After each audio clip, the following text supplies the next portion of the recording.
Hello, welcome back to my channel. ಎಲ್ಲ ಹೇಗಿದ್ದೀರಾ? ಬನ್ನಿ, ಇವತ್ತಿನ ವ್ಲಾಗಲ್ಲಿ ಎದೆ ನೋವು ಮತ್ತು ಗ್ಯಾಸ್ಟ್ರಿಕ್ಗೆ ಸಂಬಂಧಪಟ್ಟಿರ್ತಕ್ಕಂಥ ಟಾಪಿಕ್ನ ಮಾತಾಡೋಣ.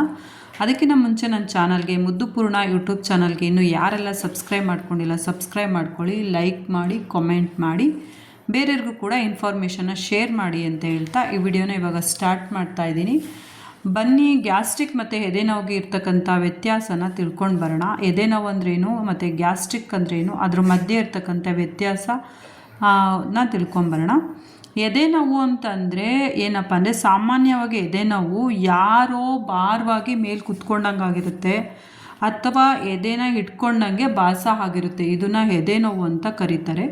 ಗ್ಯಾಸ್ಟ್ರಿಕ್ ಅಂದರೆ ಗ್ಯಾಸ್ ನೋವು ಚುಚ್ಚಿದಂತೆ ಅಥವಾ ಒಂದು ನಿರ್ದಿಷ್ಟ ಜಾಗದಲ್ಲಿ ಅಸ್ವಸ್ಥತೆ ಉಂಟಾಗುತ್ತದೆ. ಇದನ್ನು ಗ್ಯಾಸ್ಟ್ರಿಕ್ ಅಂತೀವಿ. ಅಂದರೆ ಒಂದು ನಿಮಗೆಲ್ಲ ಗೊತ್ತು, ಗ್ಯಾಸ್ ಅಂದರೆ ಹೊಟ್ಟೆ ಉರಿ ಮತ್ತು ಹೊಟ್ಟೆ ನೋವು ಬರೋದು, ಇದನ್ನೆಲ್ಲ ಗ್ಯಾಸ್ಟ್ರಿಕ್ ಅಂತಾರೆ. ಎದೆ ನೋವು ಅಂದರೆ ಎದೆ ಇಟ್ಕೊಂಡಂಗೆ ಆಗೋದು ಮತ್ತು ಎದೆ ಮೇಲೆ ಯಾರೋ ಕುತ್ಕೊಂಡಂಗೆ ಆಗೋದು, ಇದು ಎದೆ ನೋವು.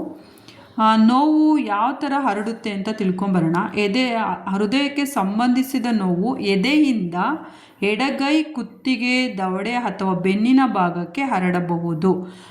ಎದೆ ನೋವು ಬಂದಾಗ ಸಾಮಾನ್ಯವಾಗಿ ಎಲ್ಲರಿಗೂ ಎಡಗೈ ಮತ್ತು ಕುತ್ತಿಗೆ, ದವಡೆ, ಬೆನ್ನಿನ ಭಾಗಕ್ಕೆ ಫಸ್ಟು ಎದೆ ನೋವು ಸ್ಟಾರ್ಟ್ ಆಗುತ್ತೆ ಅಂತ.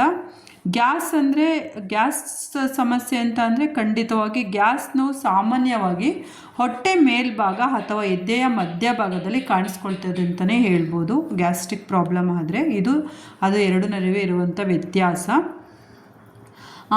ಮತ್ತು ನೀವು ಹೃದಯ ಪ್ರಾಬ್ಲಮ್, ಹಾರ್ಟ್ ಪ್ರಾಬ್ಲಮ್ ಇದೆ ಅಂತಂದರೆ ನೀವು ಮೆಟ್ಲತ್ಬೇಕಾದ್ರೆ ಎದೆ ನೋವು ತುಂಬ ಜಾಸ್ತಿ ಕಾಣಿಸ್ಕೊಳ್ಳುತ್ತೆ.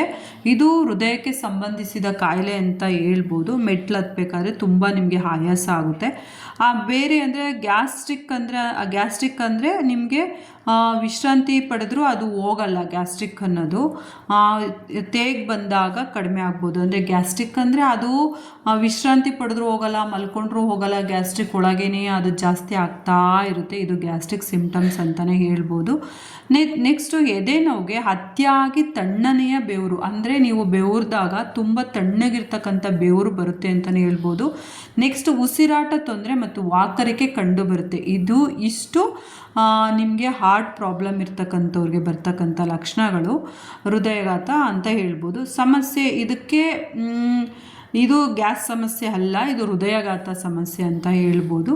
ನೆಕ್ಸ್ಟ್ ಬಂದು ತೇಗ್ ಬಂದಾಗ ಗ್ಯಾಸು ಹೊರ ಹೋದರೆ ಅದು ಎದೆ ನೋವು ಕಡಿಮೆ ಆಗಿ ಗ್ಯಾಸ್ ಸಮಸ್ಯೆ ಎಂದು ಖಚಿತಪಡಿಸ್ಕೋಬೋದು. ಅಂದರೆ ನಾವೀಗ ತೇಗಿದ ತಕ್ಷಣ ಆವಾಗ ನಮಗೆ ಗ್ಯಾಸ್ಟ್ರಿಕ್ ಆಚೆ ಬಂದಾಗ ಅದನ್ನು ನಾವು ಗ್ಯಾಸ್ಟ್ರಿಕ್ ಅಂತ ಕನ್ಸಿಡರ್ ಮಾಡ್ಬೋದು ಗೈಸ್, ಎಲ್ಲರೂ ಕೂಡ.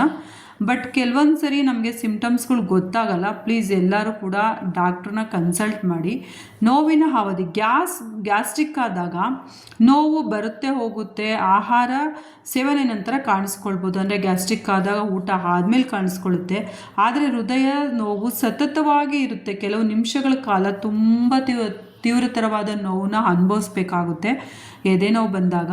ಇದು ಅವೆರಡಕ್ಕೂ ಇರ್ತಕ್ಕಂಥ ವ್ಯತ್ಯಾಸ. ಮತ್ತು ಎದೆಯ ಮಧ್ಯಭಾಗದಲ್ಲಿ ಉರಿ ಕಾಣಿಸಿಕೊಂಡರೆ ಅದು ಹೆಚ್ಚಾಗಿ ಅಸಿಡಿಟಿ ಇರ್ಬೋದು ಅಂತ ಹೇಳ್ಬೋದು. ಆದರೆ ಈ ಉರಿಯ ಜೊತೆಗೆ ಉಸಿರಾಟಕ್ಕೆ ಕಷ್ಟವಾದರೆ ಅದನ್ನು ಲಘುವಾಗಿ ತೆಗೆದುಕೊಳ್ಳಬೇಡಿ. ಇದು ಹಾರ್ಟ್ ಪ್ರಾಬ್ಲಮ್ ಅಂತ ಹೇಳ್ಬೋದು. ನೆಕ್ಸ್ಟು ಕೆಲವೊಮ್ಮೆ ಭಂಗಿ ಬದಲಿಸಿದಾಗ ಅಥವಾ ಎಡಬಲ ತಿರುಗಿದಾಗ ನೋವು ಕಡಿಮೆ ಆದರೆ ಅದು ಸ್ನಾಯುಗಳ ನೋವು ಅಥವಾ ಗ್ಯಾಸ್ ಆಗಿರ್ಬೋದು ಅಂತ ಹೇಳ್ಬೋದು. ಮಲ್ಕೊಂಡಾಗ ಎಡಗಡೆ ಆಗಲಿ ಬಲಗಡೆ ಆಗಲಿ ತಿರುಗಿದಾಗ ನೋವು ಕಡಿಮೆ ಆಗಬೇಕು. ಕಡಿಮೆ ಆದರೆ ಅದು ಗ್ಯಾಸ್ಟ್ರಿಕ್ ಪ್ರಾಬ್ಲಮ್ ಅಂತ ಕನ್ಸಿಡರ್ ಮಾಡ್ಬೋದು. ಆದರೆ ಹೃದಯ ನೋವು ಭಂಗಿ ಬದಲಿಸಿದರೂ ಕಡಿಮೆ ಆಗಲ್ಲ. ಅಂದರೆ ನಾವು ಯಾವುದೇ ರೀತಿ ಇದ್ರೂ ಹಾರ್ಟ್ ನೋವು ಕಡಿಮೆ ಆಗಲ್ಲ.